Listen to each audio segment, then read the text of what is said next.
Alors, bonjour à toutes et à tous. Je vais donc là, à partir d'aujourd'hui, passer à, disons poursuivre, enchaîner à partir du sujet de la catégorisation sur un autre sujet qui lui est lié et que j'avais annoncé la dernière fois, qui complique cette question de la catégorisation, c'est la question de la polysémie.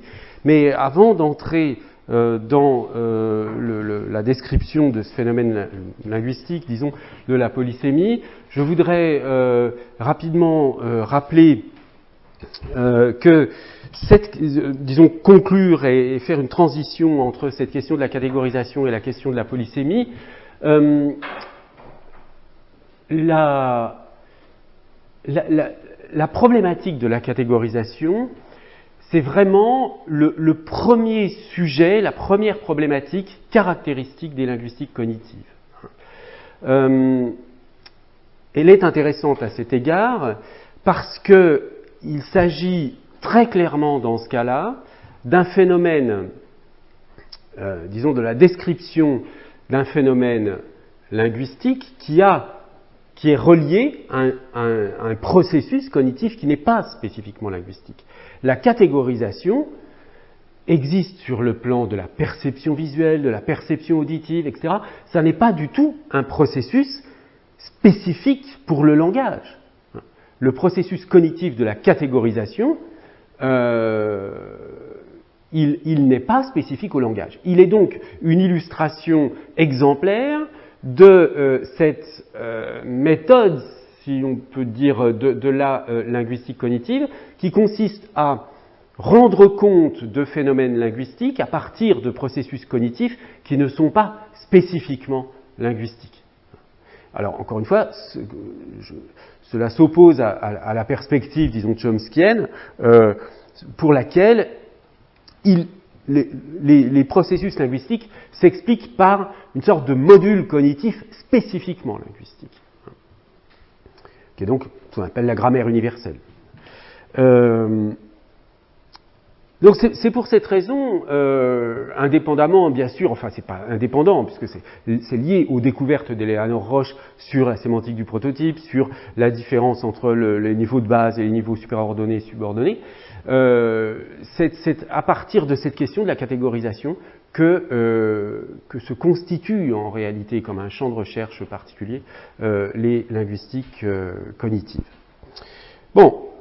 La dimension strictement linguistique de la catégorisation engagée sous cet angle, envisagée sous cet angle-là, on l'a vu, hein, ça consiste donc à distinguer des différents niveaux dans la hiérarchie des catégories, hein, niveau de base, niveau supériordonné, niveau subordonné, mais il faut aussi avoir à l'esprit que lorsqu'on parle de catégorisation en linguistique, on parle de toutes sortes de catégories. C'est-à-dire pas seulement de la catégorisation des objets du monde, enfin du monde externe, comme dans le cas que nous avons examiné de la frontière entre la tasse et le bol. Hein, donc catégoriser un objet, c'est effectivement reconnaître certaines similarités, soit d'attributs, soit fonctionnels, entre des objets qui vont être dénommés de la même manière. Hein. Donc ça, c'est le premier lien qui existe entre la question de la catégorisation et la problématique linguistique, c'est la question de la dénomination. On utilise des noms, les noms renvoient à des catégories. Mais il faut avoir à l'esprit que lorsqu'on fait de la linguistique, et même quand on fait de la grammaire, quand on enseigne la grammaire à l'école, ou en classe de français langue étrangère, etc., ce qu'on enseigne, ce sont des capacités de catégorisation. Lorsque, dans un cours de grammaire, on enseigne à des enfants à, je ne sais pas moi, distinguer un nom d'un adjectif, un pronom d'une préposition, etc., on apprend à catégoriser le matériel linguistique. C'est de la catégorisation au plan... Enfin, c'est de la catégorisation linguistique, autrement dit, c'est une activité métalinguistique qui consiste à catégoriser des entités linguistiques qui ont des formes diverses, mais qui appartiennent toutes à des catégories, qui ont des prototypes, etc. etc. Par exemple, dans la catégorie du verbe, si vous voulez, un verbe conjugué à un temps personnel est beaucoup plus prototypique de la catégorie du verbe, beaucoup plus qu'un verbe à l'infinitif, par exemple, ou un participe passé, qui a une forme plus périphérique, puisqu'elle est dans une frontière avec l'adjectif, par exemple. Bon. Donc, vous avez des phénomènes de catégorisation qui concernent également la description linguistique. La description linguistique, au fond, est une façon de catégoriser les éléments constitutifs des langues. Hein. Bon, et c'est cela qu'on enseigne à l'école. On catégorise également, par exemple, des fonctions, des relations fonctionnelles, hein, la relation sujet, la relation complément, etc. etc. Bon, donc, si vous voulez, le champ d'application de ce concept de catégorisation est extrêmement vaste. Hein. Il touche toute la sémantique, il touche une bonne partie de l'activité métalinguistique ou épilinguistique, etc. Alors, je disais donc que, en terminant le cours la dernière fois, que la question de la catégorisation est compliquée par la question de la polysémie. Pourquoi ? Eh bien, tout simplement parce que si on avait un nom pour une catégorie, si on avait ce qu'on appelle parfois un isomorphisme, comme ça, entre un nom ou un mot, hein, mais je prends l'exemple des substantifs ou des noms, si vous voulez, par simplification, mais il y a de la catégorisation aussi bien pour les verbes que pour les adjectifs, etc. Mais bon, prenons le nom. La situation la plus simple, qu'on appelle donc l'isomorphisme, serait la situation dans laquelle, pour chaque catégorie, on a un nom qui correspond à la catégorie. J'ai la catégorie des tables, j'ai le nom table. J'ai la catégorie des chaises, j'ai le nom chaise. Mais la réalité linguistique est toute différente, puisque, comme vous le savez, un même nom peut avoir plusieurs significations et donc renvoyer à plusieurs catégories. Donc je vais d'abord expliquer la notion de polysémie, enfin le concept linguistique de polysémie d'une manière assez, disons, élémentaire. Hein. Et puis ensuite on verra l'importance que cette notion a, tout au moins sur le plan déclaratif, dans les linguistiques cognitives.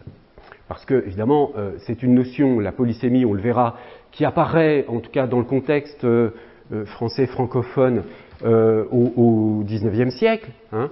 Donc on n'a pas attendu la linguistique cognitive des années 80 pour réfléchir à la question de la polysémie. Bien, hein, en particulier en France. Donc on dira un tout petit mot aussi de l'origine de cette notion, enfin, tout au moins du mot, mais on va d'abord expliquer de manière la plus élémentaire possible ce qu'est la polysémie. Bon, alors, quand vous considérez ces différentes phrases, enfin ces différentes expressions, être défendu par un avocat, manger un avocat, vous voyez que ici vous avez avocat, le même mot, hein, mais qui a évidemment deux sens complètement différents. Être défendu par un avocat, c'est un homme de loi. Manger un avocat, c'est un fruit. Manger une pêche, c'est un fruit. Aller à la pêche, hein, pêcher des poissons, on a le même mot pêche, mais avec un sens complètement différent. Et puis là, on a cette expression française, se fendre la pêche, c'est-à-dire rire à gorge déployée, hein, qui est une métaphore à partir donc du mot pêche qui renvoie aux fruits, hein, et par une analogie de forme entre la rondeur du fruit et la rondeur de la tête. Donc vous avez dans cette première colonne avocat ou pêche qui ont différents sens. Ici également le mot bouton, un bouton de rose, un bouton de fièvre, recoudre un bouton de sonnerie, un bouton de porte. Dans tous ces cas, vous avez le mot bouton, mais qui a des significations différentes également. D'accord ? Dans tous ces cas, on a donc un même signifiant, par exemple avocat, pour deux signifiés. Le signifiant pêche pour deux, voire trois signifiés. Le signifiant bouton pour 5 signifiés différents. Bien. Mais, bien sûr, la situation de la colonne de gauche est complètement différente de la situation de la colonne de droite. Pourquoi ? Eh bien, tout simplement parce que quand vous considérez, par exemple, avocat, qui signifie soit un fruit, soit un homme de loi. Vous constatez facilement que les deux signifiés n'ont aucune relation entre eux. Il n'y a pas de lien de sens possible entre l'avocat au sens de fruit et l'avocat au sens d'homme de loi. De même pour pêche, si on associe, si on oppose, disons, les deux premiers signifiés, les deux premières significations fruit et rire, et qu'on les oppose à la troisième signification, l'action de pêcher, là aussi, entre ces deux signifiés 1 et 2, et puis le signifié action de pêcher, on n'a pas de relation de sens. Donc on parle dans ce cas-là d'homonymie.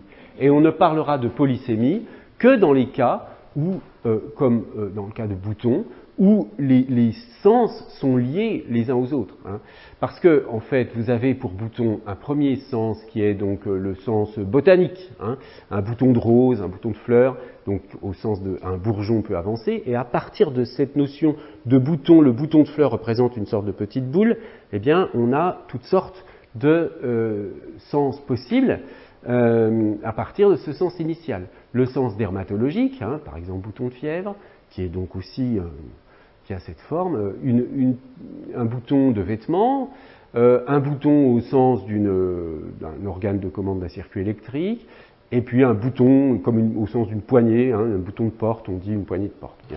Donc là, on a une analogie de forme entre tous ces signifiés par rapport à un signifié de base, qui est le signifié numéro 1, et c'est uniquement dans ce cas-là qu'on parle de polysémie. Autrement dit, la distinction entre homonymie et polysémie peut être représentée de la façon suivante. Dans le cas de l'homonymie, vous avez bien un signifiant pour deux signifiés, mais les deux signifiés n'ont aucune intersection, n'ont aucun rapport. Hein. L'avocat au sens du fruit et l'avocat au sens de l'homme de loi, du point de vue du sens, ça ne se relie absolument pas. Il n'y a aucun moyen de les relier.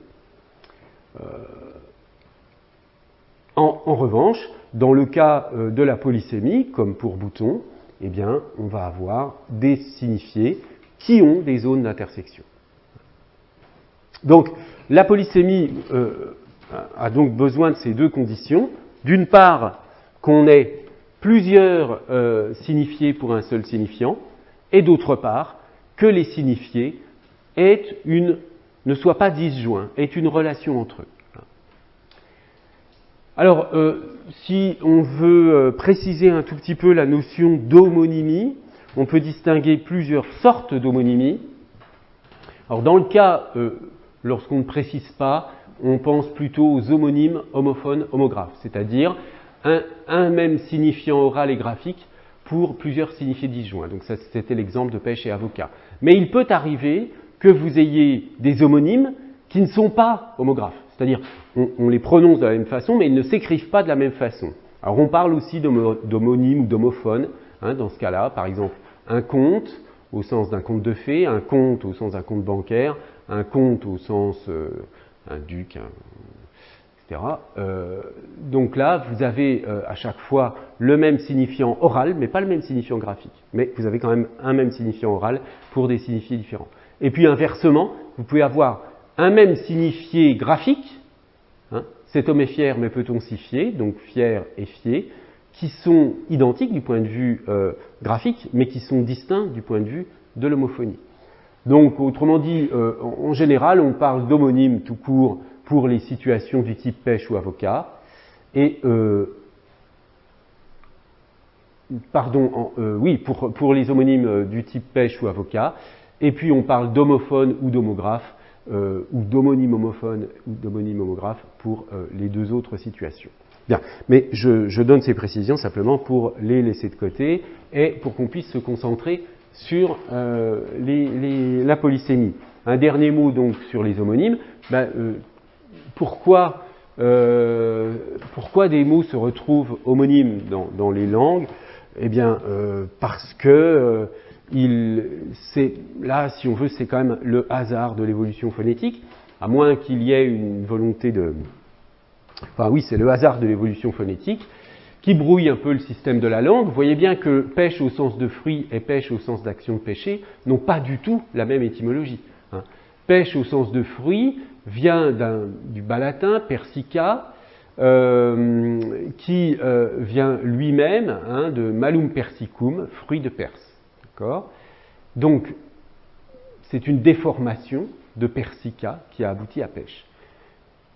Alors que pêcher, au sens de pêcher les poissons, vient de piscis, poisson, hein, qui a donné piscare en latin populaire, issu du latin classique piscari, et c'est l'évolution phonétique de piscare vers pêcher qui a provoqué donc l'homonymie ici.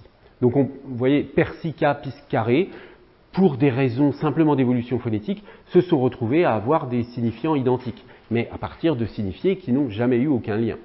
Même chose pour avocat, hein, avocat au sens d'homme de loi vient de advocare qui donne advocatus, hein, homme dont la profession est de plaider, tandis que avocat au sens du fruit est un emprunt à l'espagnol, hein, qui vient lui-même d'un emprunt au nahuatl, une langue d'Amérique du Sud, du Mexique.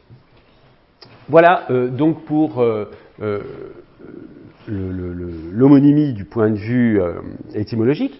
Et du point de vue étymologique, encore, le mot polysémique, lui, a un seul étymon.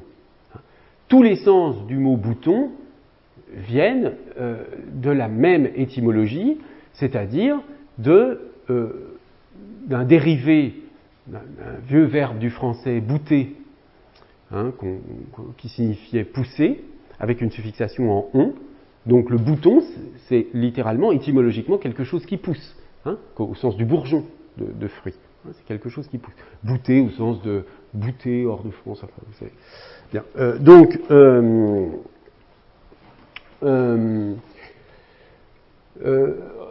Historiquement, si vous voulez, on peut décliner les différents ordres d'apparition. Hein, c'est ce que vous trouvez toujours dans les articles du TLFI, du Trésor de la langue française informatisé. Il y a une rubrique étymologie et histoire qui vous décrit l'ordre d'apparition des différents sens. Alors vous voyez que vous avez le sens initial bourgeon, et puis ensuite par analogie un sens de petit a, petite pièce servant à fermer un vêtement, pardon.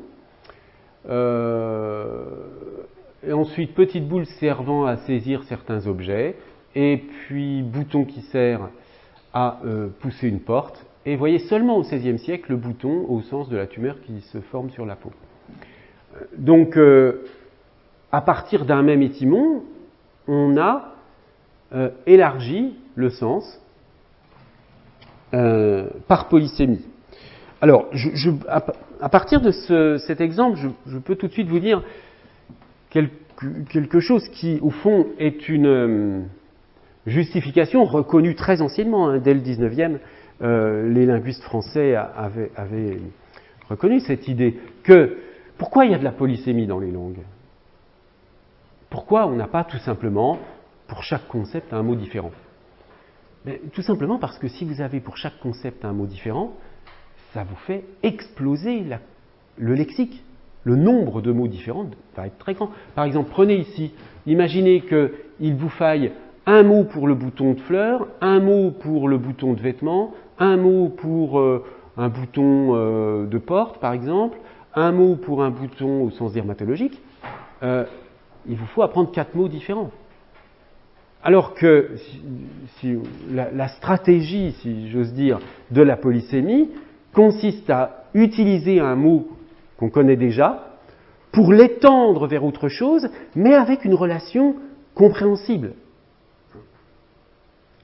Bon alors, il n'est pas certain que les locuteurs, par exemple du français contemporain, saisissent immédiatement le lien entre un bouton au sens dermatologique, avoir un bouton sur la peau, et puis une fleur en bouton, enfin un bouton de rose. Peut-être que si, je ne sais pas. Enfin, là, il faudrait faire des études psycholinguistiques pour le savoir. Mais en tout cas, on peut dire d'une manière générale que l'intérêt de la polysémie dans les langues, et c'est un universel, hein, toutes les langues connaissent la polysémie. Toutes les langues. Donc, on a bien là une propriété cognitive générale, qui n'est pas spécifique à une langue particulière, hein, qui vaut pour toutes les langues, et qu'on peut comprendre comme un principe d'économie, hein, principe d'économie cognitive. Grâce à la polysémie, j'utilise moins de mots, je rentabilise en élargissant le champ d'application des mots dont je dispose déjà. Hein. C'est d'ailleurs spontanément de cette façon-là que procèdent les enfants. On a remarqué depuis longtemps que, je vous donne un exemple concret, à tester, hein, qui sort d'un article de psychologie développementale. Un enfant qui ne connaît pas le verbe éplucher, je ne me souviens plus de l'âge de l'enfant, hein, pour éplucher une banane, il va dire déshabiller, par exemple, hein, dans cet exemple, déshabiller la banane. Bon, pourquoi il n'a pas entendu ça autour de lui? Il le fait spontanément. Hein. Eh bien, il a élargi le sens d'un mot qu'il connaît déjà. Pour l'appliquer, il l'a élargi avec une certaine cohérence. Hein. Je veux dire, il n'est pas exclu qu'il y ait des langues dans lesquelles on utilise le même mot pour se déshabiller et pour éplucher un fruit ou un légume. Hein. Je ne sais pas si là je lance un peu l'idée en l'air, mais ce ne serait pas absurde. En tout cas, un enfant trouve ça tout seul. Donc, le procédé de la polysémie, il est naturel dans le développement du langage. Alors, quand on représente la polysémie de bouton, d'un mot comme bouton, on obtient des choses comme ça. Là, je vous ai simplifié beaucoup l'article du TLFI. Donc, vous voyez, vous avez les sens biologiques qui ont été regroupés ici, botaniques et anatomiques. Donc, vous voyez, sans tenir compte de l'ordre d'apparition des acceptions. Dans d'autres dictionnaires, en particulier dans le Littré, les acceptions sont présentées, les différents sens du mot, hein, quand je parle d'acception, je veux dire les différents sens du mot, sont présentés dans l'ordre historique de leur apparition. Ici, ils ont été regroupés, bon, pour des raisons de commodité, parce que voilà, donc on a regroupé des sens biologiques avec le sens botanique et le sens dermatologique, ensuite le sens d'habillement, et puis par analogie le sens de bouton électrique ou de bouton de porte. Et les relations, vous voyez, ici on a indiqué seulement par analogie, mais il y a un certain nombre de relations possible à partir d'un sens de base, hein, qui est donc, en l'occurrence ici, le sens de base, c'est le sens du bourgeon, hein, quelque chose qui est petit, une boule qui pousse, c'est un sens de base. À partir d'un sens de base, vous avez des sens qui sont dérivés à partir d'un certain nombre d'opérateurs qu'on appelle les opérateurs de polysémie. Alors, les opérateurs de polysémie qui sont la métaphore, l'analogie, la métonymie, l'extension de sens et la restriction de sens, qui sont donc les différents moyens réguliers par lesquels on étend le sens d'un mot, par polysémie. Bon, par exemple, des vies en bouton, donc pour dire des vies commençantes, des vies à leur début, qui vont émerger, disons, qui vont se développer. Là, c'est un sens par métaphore. Vous avez l'analogie de forme, là, qui a été signalée d'ailleurs dans le TLFI comme emploi technique, mais le sens anatomique est aussi un sens par analogie de forme avec le sens biologique, avec le sens dermatologique est obtenu également par analogie de forme à partir du sens botanique de bouton. Bien, ensuite, vous avez la métonymie, l'extension par métonymie. Alors, les exemples que je donne, la blaireau, minute, panier, homme, sont issus d'un classique de la linguistique de Robert Martin qui s'appelle Pour une logique du sens, paru aux presses universitaires de France. Mais bon, ce sont des exemples, j'aurais pu en trouver d'autres, hein, mais classiques. Donc, le blaireau, pourquoi? Parce que le blaireau, à l'origine, donc le pinceau qui sert à étaler la mousse à raser, à l'origine, il est fait en poil de blaireau. Donc, on utilise, au lieu d'utiliser un nom spécial pour désigner cet ustensile, on utilise le nom d'une partie, les poils de blaireau, donc le blaireau, pour désigner l'ensemble de l'objet. Hein. Donc c'est une relation de métonymie. Donc là, vous aurez dans le dictionnaire, je ne suis pas allé chercher, mais en principe, si vous allez regarder dans un dictionnaire, à blaireau, vous trouverez le nom de l'animal, et puis ensuite vous aurez une indication par métonymie, désigne un pinceau pour se raser la barbe. Bon, il faudrait faire la tentative pour essayer. Alors attendez, juste je vérifie rapidement sur le Téléfi pour voir si c'est bien comme ça que les choses sont présentées. J'avais pas pensé à le faire. Alors à supposer qu'on est... Non, il n'y a pas de réseau ici. Bon écoutez, je tâcherai de vérifier. Si jamais ça n'est pas le cas, je corrigerai. Alors ensuite, il y a l'extension de sens. Bon, avec minute, une minute, le sens de base de minute, c'est une durée de 60 secondes. Une minute.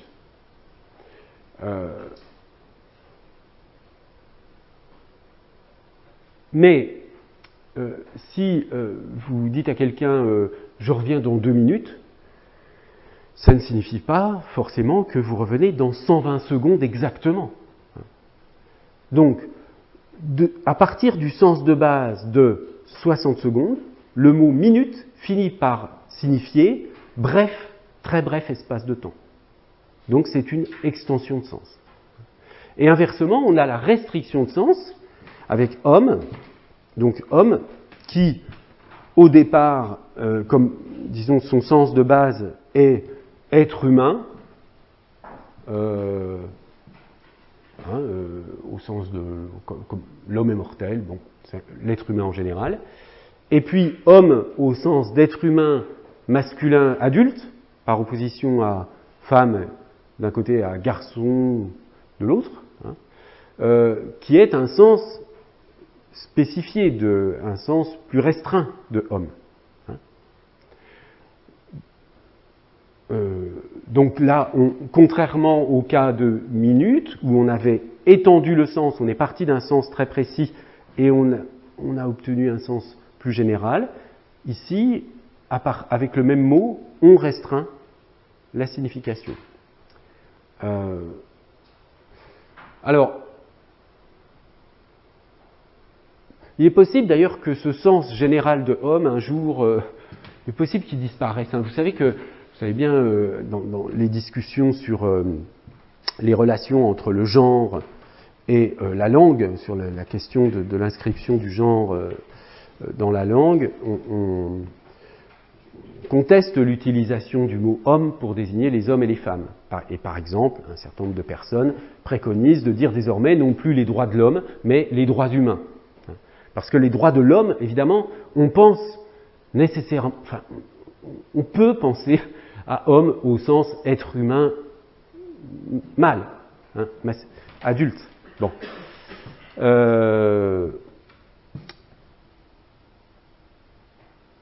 Donc il est possible qu'un jour cette polysémie disparaisse et que le sens de homme pour dire être humain soit considéré comme désuet.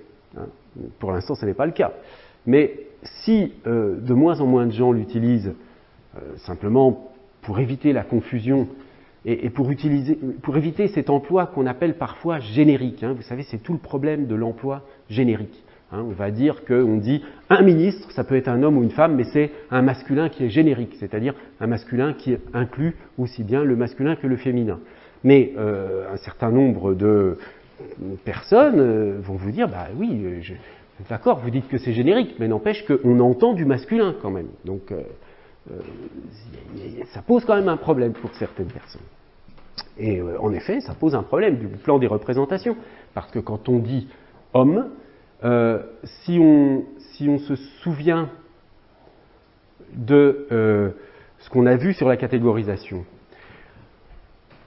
montrer à des gens une photo, une image d'homme ou de femme, d'accord ? Pour une photo d'homme, les gens vont dire homme.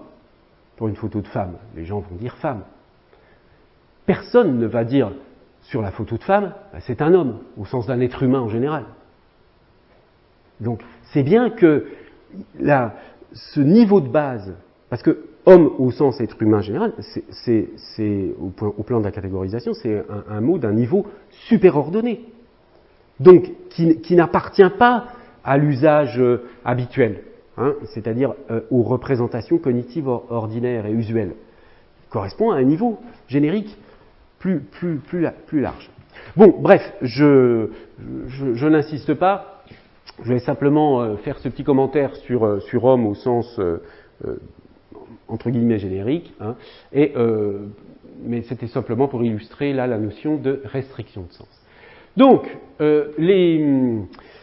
les caractéristiques que nous avons vues de la polysémie sont donc ces deux caractéristiques-là. On a deux sens différents pour un même mot, hein, donc pour une même unité lexicale, et ces sens sont reliés entre eux. Et si cette deuxième condition, que les sens sont reliés entre eux, n'est pas remplie, ben on a affaire à de l'homonymie. Alors, ça, si vous voulez, c'est la définition de base que vous trouvez dans tous les manuels, etc. Bon, la polysémie, on peut l'examiner comme toute question linguistique, hein, du point de vue synchronique ou du point de vue diachronique. La polysémie, c'est aussi, comme je l'ai montré tout à l'heure très rapidement avec l'exemple de boutons dans le TLFI, c'est historiquement que la polysémie d'un mot se constitue. Hein, petit à petit, de nouvelles significations s'installent. Pour vous donner un exemple très simple, très connu d'extension polysémique, c'est le mot ami. Hein, dans les dictionnaires du français d'aujourd'hui, le mot ami a une nouvelle acception qui correspond à l'ami sur les réseaux sociaux. Hein, être ami sur Facebook, ami sur les réseaux sociaux, ça a un rapport avec l'amitié au sens, disons, de base d'être ami, mais c'est une extension de sens puisque, c'est une extension de sens. En tout cas, c'est une polysémie parce que on n'a plus les mêmes conditions, etc. Enfin, voilà. Donc le même mot ami a été utilisé. Est utilisé désormais avec un sens différent, donc c'est un élargissement polysémique. Bien.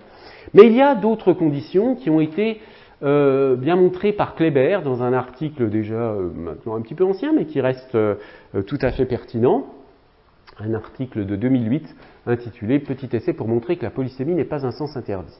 Donc il y a deux conditions. Deux conditions supplémentaires à ces deux conditions-là, que j'ai énoncées tout à l'heure. Une première condition de non-unifiabilité et une deuxième condition de robustesse. Donc on va voir ces deux conditions. La condition de non-unifiabilité, l'idée est que si j'ai une polysémie, je dois vraiment avoir deux catégories avec le même mot. Je ne peux pas avoir une catégorie générale qui va regrouper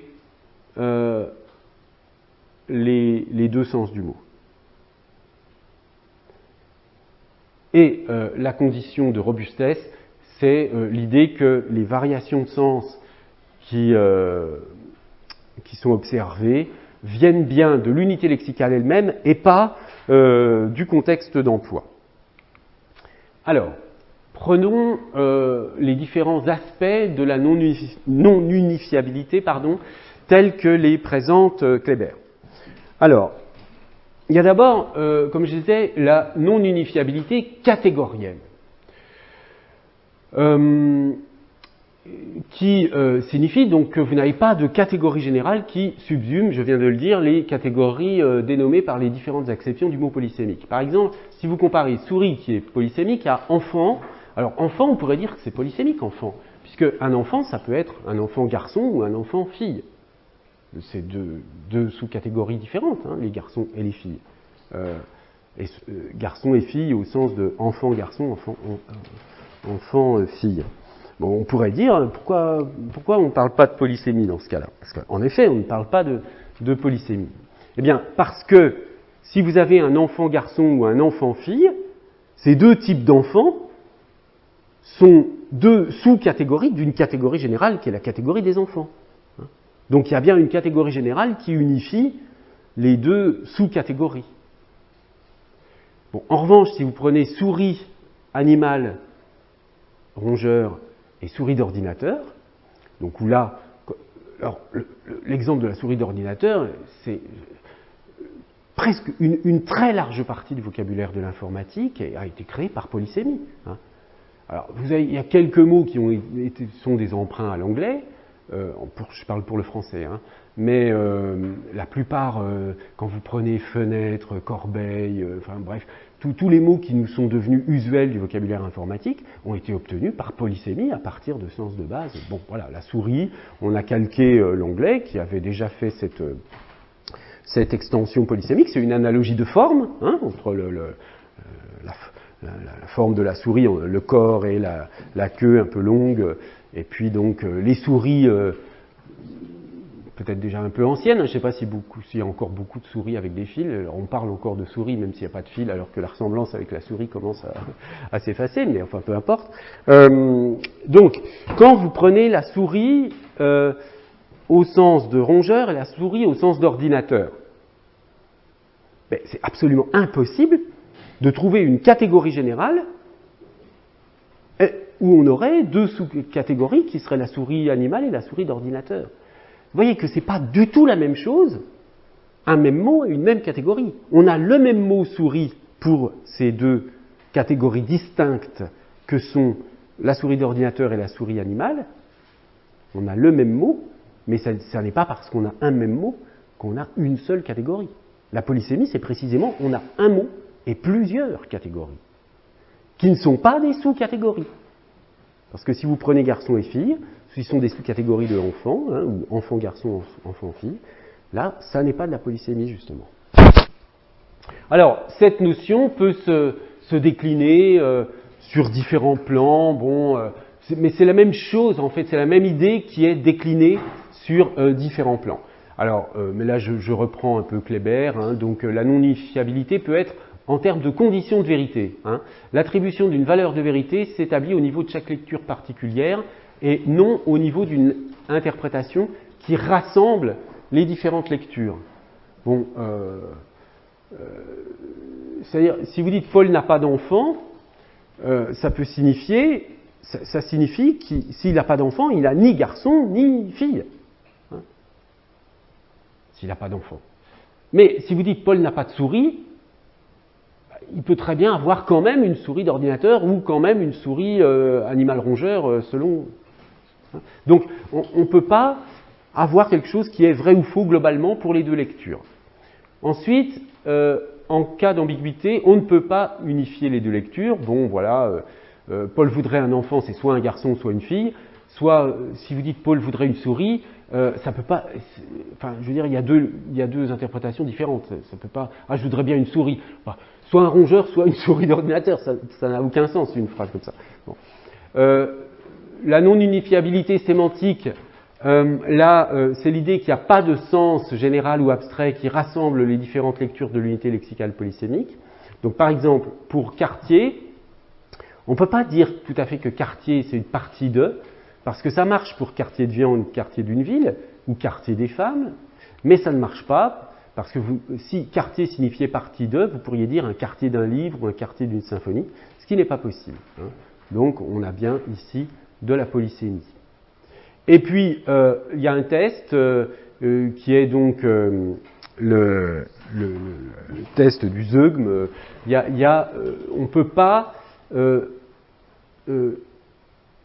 utiliser deux adjectifs qui correspondraient à deux sens différents d'un mot polysémique. Vous ne pouvez pas dire, alors veau au sens de animal ou au sens de viande de l'animal, vous ne pouvez pas dire ce veau est rapide et tendre. Hein.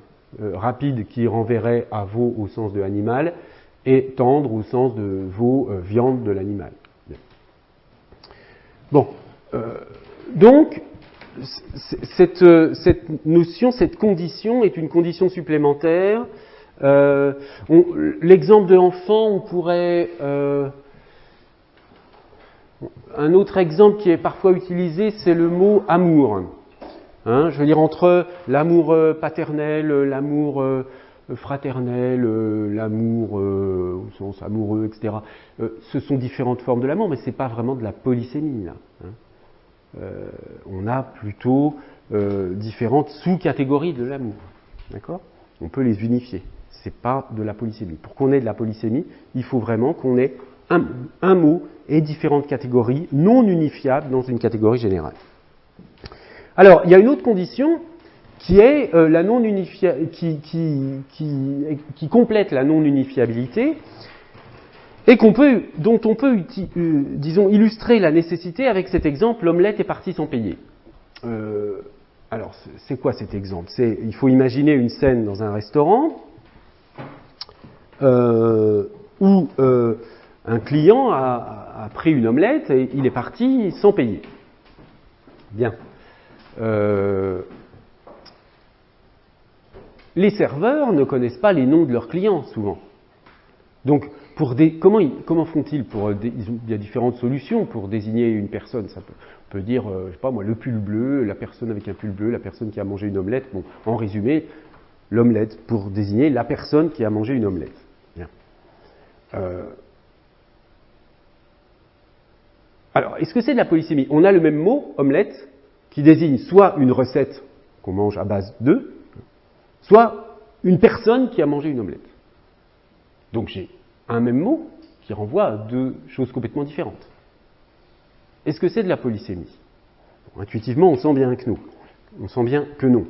Pourquoi? Eh bien, parce que ces différentes significations proviennent en fait de procédés généraux qui sont plutôt de nature, qui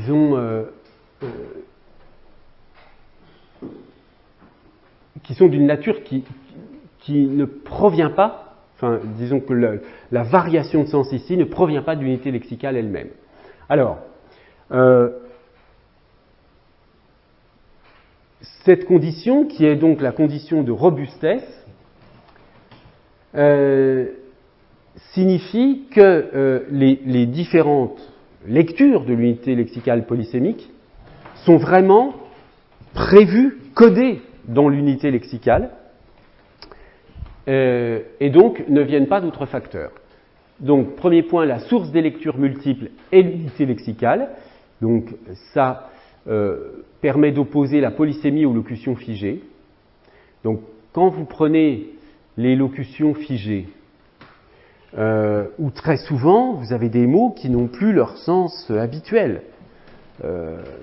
Par exemple, dans arbre à cames, qui est une pièce de mécanique, hein, est-ce qu'on a le mot arbre, est-ce qu'on a un sens, est-ce qu'on a une polysémie sur arbre? Est-ce que ça veut dire que le mot arbre, il a pris un sens différent? Non, parce que ici, on a une locution figée. Donc en fait, la source du changement de sens vient non pas de l'unité lexicale elle-même, mais vient du phénomène de figement. C'est une autre source d'extension du sens. Donc,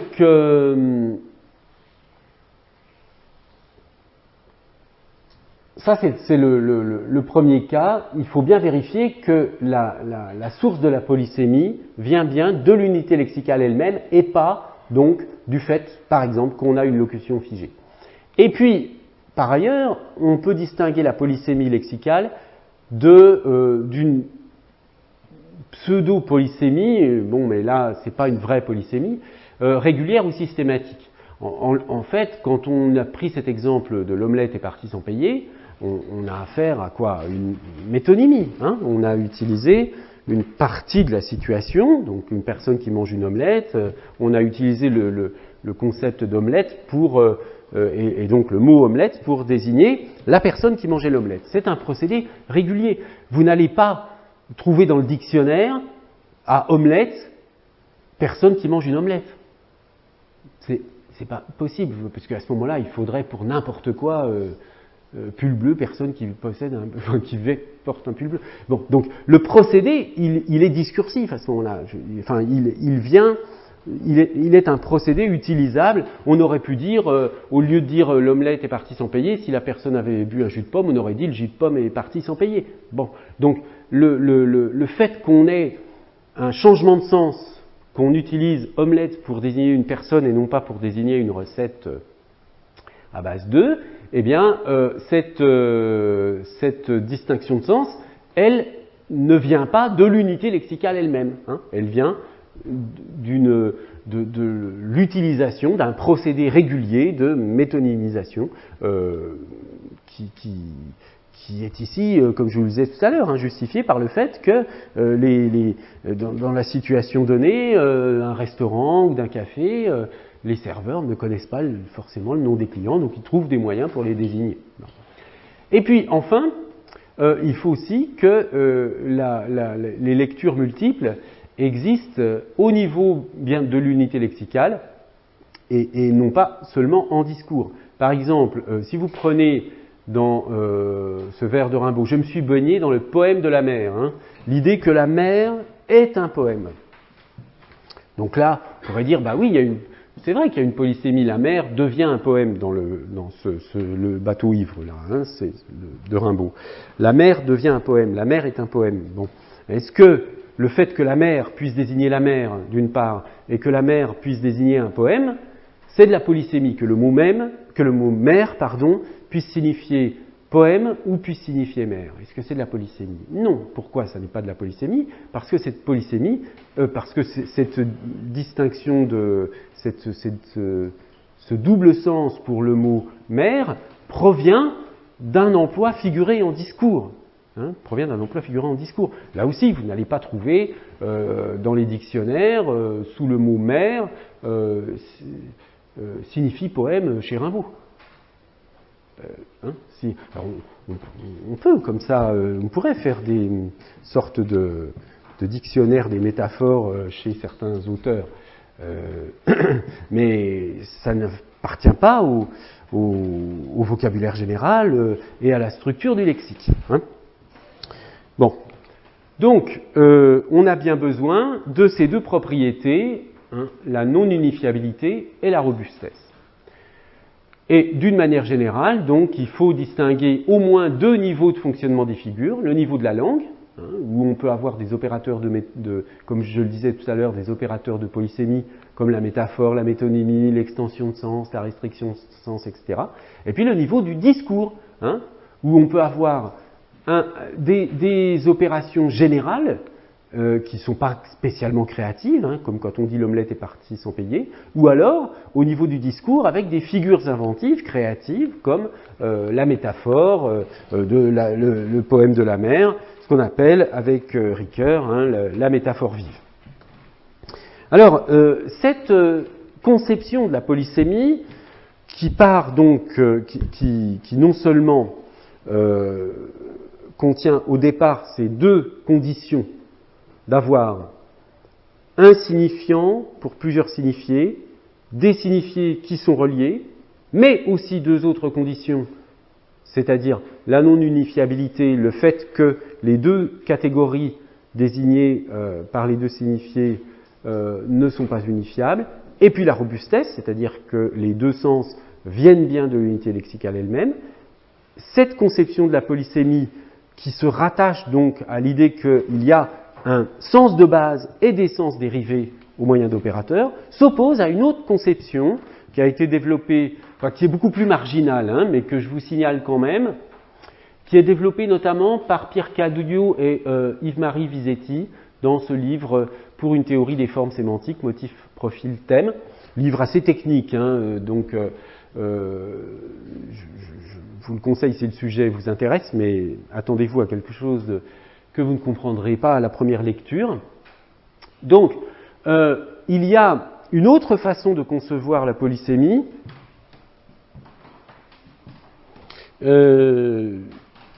qui consiste non pas à partir d'un sens de base et de dire qu'on a des sens dérivés à partir de ce sens de base, mais à partir de l'idée qu'on a une espèce de sens général qui vaut pour tout le monde. Il n'y a pas un sens de base parmi tous, mais il y a un sens très abstrait qui est profilé de différentes façons selon les emplois du mot. C'est une conception qui a une origine un peu guillaumienne, si on veut, et qui rappelle la notion de signifié de puissance. Alors, je vous donne cette citation extraite d'un article de Cadio sur qu'est-ce que c'est qu'une boîte, hein, donc il essaye de trouver le mot boîte, comment rendre compte de la polysémie de boîte par un autre moyen qu'un sens de base. Alors, on peut lire cette citation. Dans les dictionnaires usuels du français, le mot boîte est défini à partir d'une valeur de base correspondant à un prototype matériel ou perceptuel. C'est ce qu'on a vu. Les très nombreux composés, introduits de manière alternante par des prépositions à ou de, qui ne se conforment pas à ce prototype, par exemple boîte aux lettres, boîte des cieux, boîte de nuit, sont décrits sous les rubriques fourre-tout de spécialité, analogie, parfois aussi de métaphore. Bon, ça c'est le cas théorique qu'on a expliqué, à ceci près que on a exclu quand même le problème des figements et des noms composés qui renvoient à des phénomènes de signification d'un ordre différent. Alors, à ce mode de présentation, une approche non dictionnérique, mais de sémantique lexicale, suggère d'opposer le principe d'un stéréotype intentionnel ou concept formulé en termes uniquement fonctionnels. Donc une boîte, on peut définir comme contenir X et produire, fournir Y. Ce serait ça la définition de la boîte. Mettant a priori les quasi innombrables usages du mot sur un pied d'égalité, donc quand on dit ça, ça veut dire on refuse l'idée qu'il y a un sens de base et des sens dérivés. On met tous les sens sur le même plan et on essaye de trouver une sorte d'invariance sémantique générale dont tous les sens auxquels tous les sens pourraient être rattachés. Cette description permet de rendre justice à cette variété et cette productivité grâce à une mécanique flexible d'ajustement entre l'instruction stéréotypique générique, donc qui est ici contenir X, produire Y, et les contraintes matérielles spécifiques. Alors ça évidemment c'est tout à fait intéressant, mais beaucoup moins développé comme type d'approche. Alors je vous parlerai donc à la prochaine séance de l'origine de polysémie. Là, du coup, on a consacré l'ensemble de la séance à rappeler les notions principales. Je vous rappelle que, en principe, enfin, je dis en principe parce que nous avons donc une séance jeudi de rattrapage, jeudi à 9h à la bibliothèque de langue française, de l'UFR de langue française. Vous savez qu'il y a des mouvements prévus de grève. Alors moi je serai là, je ne sais pas si nous pourrons entrer dans les locaux, mais venez et puis on verra bien si on peut faire court ou pas.